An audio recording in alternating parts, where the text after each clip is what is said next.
Lucas, no capítulo 10. A missão dos 70 discípulos. Graças a Deus. Peço para os irmãos continuar orando, continuar em espírito de oração, porque de fato hoje é um dia assim que é atípico na minha vida. Nunca havia recebido uma oportunidade dessa, né? Mas eu tenho certeza que o Espírito Santo de Deus ele vai dar graça, ele não vai me abandonar. Aleluia. A missão dos 70 discípulos. E depois disso designou o Senhor ainda outros 70 e mandou adiante da sua face, de 2 em 2, a todas as cidades e lugares, e dizia-lhes: grande é em verdade a seara, mas os obreiros são poucos. Rogai, pois, ao Senhor da seara que envie obreiros para a seara. Ide, eis que vos mando como cordeiro ao meio dos lobos. Amém? Essa passagem é uma passagem bem utilizada quando se fala de culto de missões, em culto de evangelismo, né? E Jesus, quando ele designou essa missão para os discípulos, antes aconteceu uma série de acontecimentos. Eu comecei vendo lá do começo, né? Desde do capítulo 9, Jesus ele já vem fazendo coisas extraordinárias antes de chegar nestes 70, porque tudo que acontece, tanto no reino espiritual, tanto no reino material, requer de um alinhamento. Precisa ter uma reunião, precisa ter tudo com uma ordem e com uma decência, né? Então, se nós voltarmos um pouquinho ali em Lucas, no capítulo 8, nós vemos que Jesus, ele envia o primeiro missionário. Jesus, ele faz um teste com um homem da cidade de Gadara. Ele chega, ele expulsa aquelas entidades que estavam nele, e ele diz assim: olha, você vai nessas 10 cidades e prega o evangelho. Jesus pegou o primeiro, lá em Lucas, no capítulo 8, a partir do versículo 26, o conhecido endemoniado de Gadareno. Então Jesus, ele pega, ele faz isso, e ele já sabe que a Decápole o evangelho vai chegar através desse ex que tinha essa possessão maligna. Só que daí vai passando o tempo, Jesus, ele viu que deu certo isso, e ele reúne os 12 discípulos. Isso daí nós já chegamos aqui em Lucas, no capítulo 9, eu vou ser bem rápido, porque eu acho que não vai dar tempo, mas vai sim. Em Lucas, no capítulo 9, Jesus, ele pega e chama os discípulos. Ele chama os discípulos, ele fala assim: olha, eu fiz a primeira vez com um único homem, o resultado foi bom, então agora nós vamos aumentar a quantidade, nós vamos chamar esses 12 aqui, e ele pega e ele envia os 12 para poder fazer a missão, e esses 12 vão e fazem a missão. Eles vão de cidade em cidade, eles vão de porta em porta, e depois eles voltam com um relatório para o mestre. Jesus se alegra, ele diz: opa, então está bom, se um deu um resultado ótimo, 12 deu um resultado melhor ainda. E Jesus, ele faz uma breve pausa referente a isso, e ele começa a continuar com os cultos rotineiros. Então já não tem mais culto de missões, né? Então ele reúne um pequeno grupo de aproximadamente 7.000 pessoas. Até que a gente for olhar em qualquer filme que foi lançado sobre Jesus, até hoje ninguém vai conseguir retratar ou relatar como que eram as multidões. Mas aqui nós vemos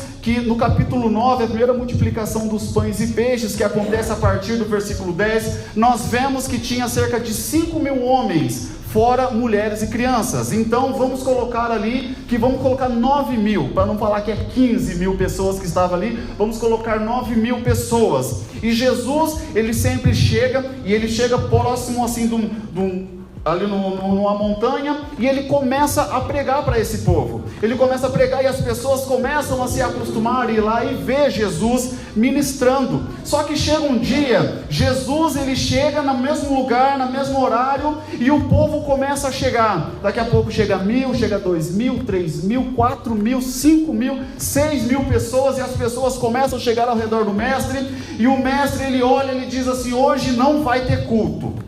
Hoje ninguém vai curar ninguém aqui, hoje não vai ter manifestação, hoje nós não vamos dividir o pão como foi feito na vez passada, hoje nós não vamos ter um culto normal, hoje nós vamos fazer um culto somente para as pessoas seletas, e eu vou escolher essas pessoas a dedo.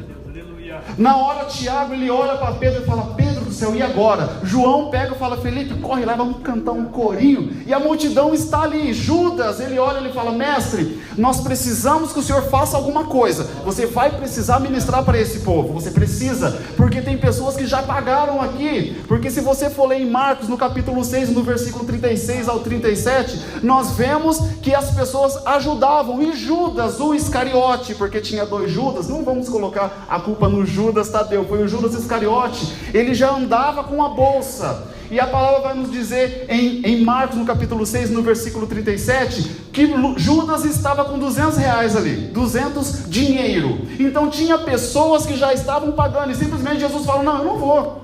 Eles pagaram porque eles quiseram, eles fizeram a doação aqui, eu não vou pregar sobre nada. E Jesus, ele consegue enxergar tudo, por dentro e por fora de cada pessoa. Ele selecionou 70 pessoas, ele poderia muito bem só apontar o dedo no meio da multidão, só que ficaria uma coisa muito vaga, porque Jesus ele conhece, mas os 12 discípulos que estavam com ele não conheciam qual seria o critério do mestre para escolher essas 70 pessoas.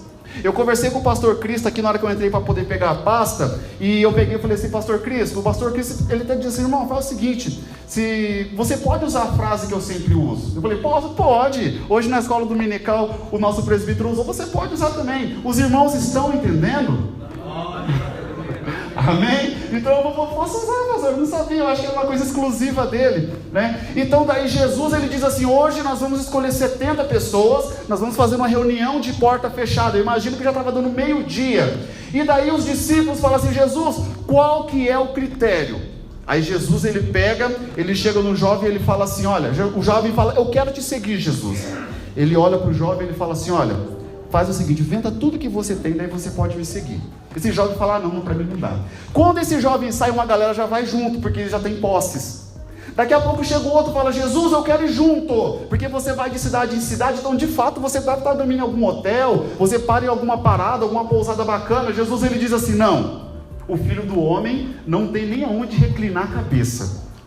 Aí mais uma dúzia de pessoas falam: não, então eu não vou, não vai ter hotel, então eu não vou, o que eu vou fazer para lá?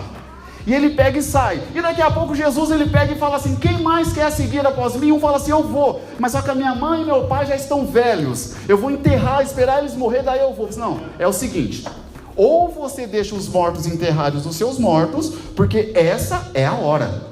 Ele fala: não, então não pode que a minha avó já está pela boa ali, e se eu for seguir o Senhor, então já mais uma parte da multidão já não se enquadra nesse perfil que Jesus está procurando.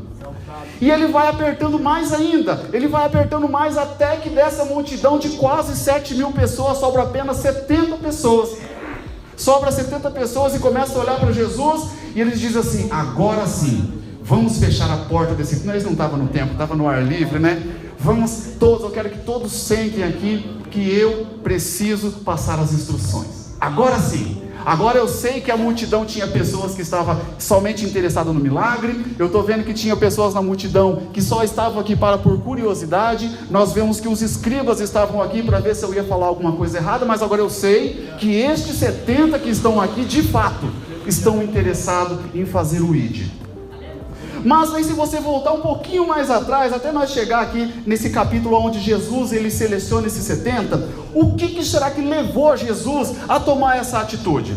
Porque ele teve uma pequena reunião, né? Se nós formos ver aqui, ele tem uma pequena reunião quando ele sobe para fazer uma oração com os discípulos. Ele sobe com Pedro, Tiago e João.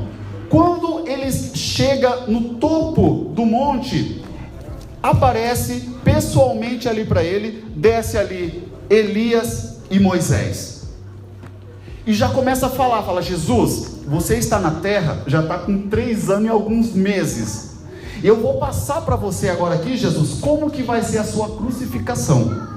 E ele começa a contar para Jesus como que vai ser a crucificação, e Jesus ele lembra, ele fala: eu não andei nem na metade da cidade que eu deveria andar ainda. Então daí ele começa a analisar, ele fala, e agora, como que nós vamos fazer essa questão? Aí Jesus, ele desce de lá já com essa ideia de lançar os 70 discípulos, né? E assim que ele chega, ele começa a passar as ordens para aqueles discípulos. Ele diz, eu quero que vocês vão pelo caminho, eu preciso que vocês entreguem a palavra, e passa todas as especificações. Mas tem uma coisa muito interessante que Jesus ele deixa bem especificado, que essa palavra eu tomei para a minha vida há um bom tempo atrás. Lucas no capítulo 10 e no versículo 19, ele olha para aqueles 70 discípulos, ele diz assim: eis que vos dou poder para pisar em serpentes, em escorpião e toda a força do inimigo, e nada vos fará dano algum. Esse eis que vos dou, as únicas pessoas que teriam a capacidade de falar eis que vos dou, eis que vos faço, isso daí é uma ordem real, somente o rei pode dizer, porque é um decreto, não é uma promessa que ele vai dizer assim, olha, nós vamos fazer uma reunião, só que talvez se chover, pode ficar tranquilo que nós vamos agendar para outra data. Olha, nós vamos fazer o evangelismo hoje aqui, só que se estiver muito frio, vocês não precisam vir, nós marcamos para outro dia.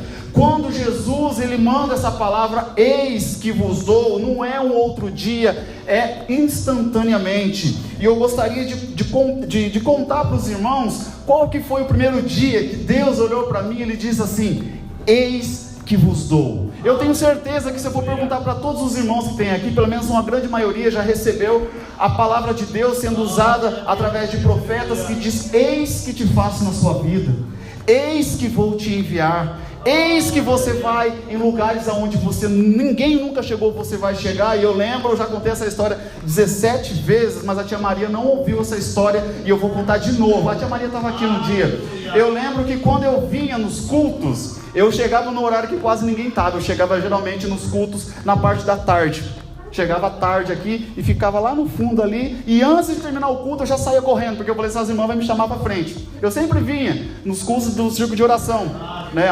Lá em ano de 2016, há muito tempo atrás. E um dia eu tromei com o Daniel. O Daniel, ele pegou, ele olhou para mim, o Daniel tinha cabelo na época, ele falou para mim assim, você vê quanto tempo que faz? Ele disse assim, você parece o Robinho. Aí ele encontrava comigo, ô Robinho, e ficava nessa, né?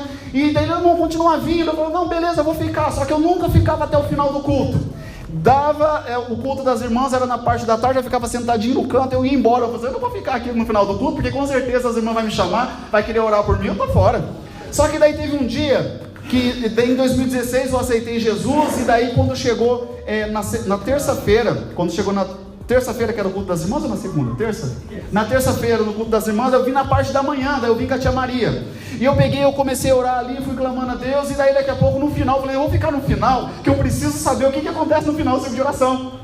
E quando as irmãs fizeram aquele círculo ali, Deus, ele se apodera da irmã Rose, a irmã Rose, ela olha para mim, ela fala assim, eis que foi o primeiro eis que eu vou fazer na sua vida que eu recebi. Eu tinha recebido tantas promessas de homens que dizem assim, fica comigo que eu vou te dar uma oportunidade de emprego, fica comigo que quando esse terno não servir mais para você eu vou te dar, fica comigo que eu vou conseguir uma casa mais barata para você. Mas quando eu ouvi aquela profecia, que ela olhou para mim e disse assim, eis que te digo hoje, eu vou te enviar para lugares aonde ninguém chegou, e você vai fazer a minha obra.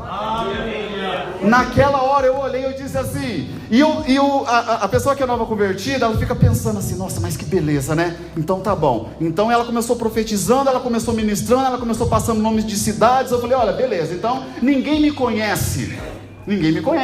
Então o que eu vou fazer? Eu já vou abrir uma página no Facebook, já vou abrir um Instagram, eu já vou começar a me divulgar, já vou entrar num curso de teologia, eu já vou fazer. Ela diz assim, você não se meta, porque essa obra é minha. É eu que estou fazendo, é eu que vou te divulgar. Eu falei, mas não pode, não tem condição, pastor, como é que vai fazer? Não tem jeito. A roupa que eu estava era emprestada, a calça jeans era do meu primo, ainda por cima uma camisa branca, a cinta era uma sacolinha que eu tinha amarrado aqui, né? Eu não tinha nem a roupa, eu falei, como que eu vou?